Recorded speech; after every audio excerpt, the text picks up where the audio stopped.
அண்ணா, திருநெல்வேலியில நடந்த கவின் அண்ணாவோட கொலை, இதை பத்தி நீங்க என்ன நினைக்கிறீங்க?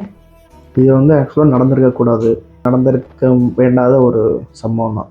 கரெக்ட். ஏன்னா முடியாது முடியும் அப்படிங்கறத சொல்லிட்டா இங்க ஒரு உயிரே போயிருந்திருக்காரு. கண்டிப்பா இத ஜாதிய காரணம் காட்டி ஒருத்தரோட உயிரை எடுக்கிறது, அது மனித தன்மையே இல்லாம இருக்கிறதுக்கான ஒரு செயல். இதை கவர்மெண்ட் ஆக்சுவலாக என்ன பண்ணணும்னா, இந்த ஜாதின்னு சொல்லி ஒரு சான்றிதழ் கொடுக்காங்கல்ல, அதுவே வேண்டாம். ஸ்டாப் பண்ணாலே மேக்சிமம் மாதிரி நடக்கிற விஷயங்கள் இன்னும் கொஞ்சம் குறையும். ஏன்னா இதெல்லாம் தற்குறித்தனமா பண்ற விஷயங்கள். இப்போ அந்த பையனோட உயிரும் போயிட்டு, இப்போ இந்த பையனுக்கு லைஃபே போயிடுச்சு, அவ்வளவுதான். இதுக்கப்புறம் எங்க அவன் காலேஜ் போய் படிச்சு அவனுக்கு ஒரு கல்யாணம் இல்லைன்னா யாரு பொண்ணு கொடுப்பா? அவனுக்கு 21 வயசு பையன், நீ காலேஜ் போய் எல்லாரோடையும் சேர்ந்து தானே படிச்சுட்டு இருந்த, உனக்கு எங்க இருந்து இந்த ஜாதி வெறி வந்ததுன்னே தெரியல. ஆக்சுவலா எஜுகேஷன் சிஸ்டமே தப்பா தான் இருக்கு. 1-2 கொலை கிடையாது, டெத் கவுண்ட் இன்க்ரீஸ் ஆயிட்டே தான் இருக்கே தவிர இத பத்தி இது பேசுறாங்க, அந்த டைமுக்கு பேசுறாங்க எல்லாருமே. அதுக்கப்புறம் இது அகைன் எப்படி இருந்ததோ அதே தான் இருக்கு, எந்த ஒரு சேஞ்சஸுமே நடக்கல. அவங்க அப்பாவும் அம்மாவும் போலீஸ், இருவருமே டிபார்ட்மெண்ட்ல இருக்காங்க. அவங்க டிபார்ட்மெண்ட்ல இருந்துட்டு எப்படி அவங்களுக்கு இதெல்லாம் பண்ணணும்னு சொல்லி பையனை விட்டு எப்படி பண்ணணும்னு தோணுச்சு? அம்மா அப்பாவால ஒரு பையனை நீ போய் அவனை கொலை பண்ணுன்னு எப்படி சொல்ல தோணும்? அவங்களே ஆக்சுவலா நிறைய கிரிமினல்ஸ்ல இருந்து எல்லாத்தையும் பார்த்துட்டு தான் வந்திருப்பாங்க. ஸோ போலீஸ்ல மாட்டினா என்ன நடக்கும்னு அவங்களுக்கும் தெரியும். இது கூட மேபி தைரியமா எடுத்துப்பாங்களா என்னமோ தெரியல எனக்கு.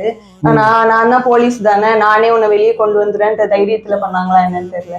இன்னைக்கு மார்னிங் கூட அவர் ஏதோ இன்ஸ்பெக்டர் ஒருத்தர் கூட சப்போர்ட் பண்ணதான்னு சொல்லி, இன்ஸ்பெக்டர் சப்போர்ட் பண்ணதா சொல்லி. அப்போ இவ்வளவு பேரோட சப்போர்ட்ல ஒருத்தனை கொலை பண்ணுவீங்கன்னா அப்ப போலீஸ்ன்றவங்களை நம்பி நாங்க எப்படி போய் கம்ப்ளைண்ட் கொடுக்கறது? வாய்ப்பே இல்லை. அங்க போனாலே கொலை தான். இப்ப ஏற்கனவே இந்த அஜித் அவனை கொண்டாங்க. இப்ப ஒரு பெரிய ஆளுக்கு சப்போர்ட் பண்ணிட்டாங்க அப்படின்னா அவனையும் போட்டு தள்ளு. போலீஸ் இருக்கிற ஃபேமிலியே இப்படி பண்றாங்க அப்படின்னா ஒரு ஃபேமிலி போய் போலீஸ்ட எப்படி பிரச்சனைன்றத சொல்லுவாங்க? அப்பா இப்ப போராட்டம் பண்ணிட்டு இருக்காங்க. இன்னும் அவங்களோட அந்த கவினோட பாடியை கூட இன்னும் அவங்க வாங்கல. என்ன நடக்க போகுதுன்னே தெரியல.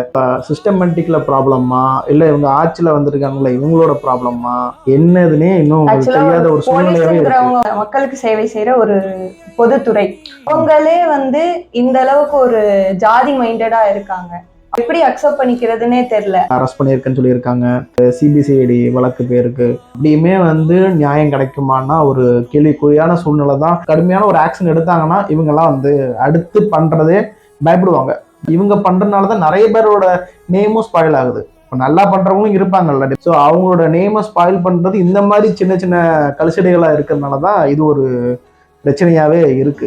ஜஸ்டிஸ் கிடைச்சாலுமே ஃபைனலா ஒண்ணு சொல்லணும் அப்படின்னா அவங்களோட உயிர் போயிடுச்சு, அவ்வளவுதான். We need justice for Kavin.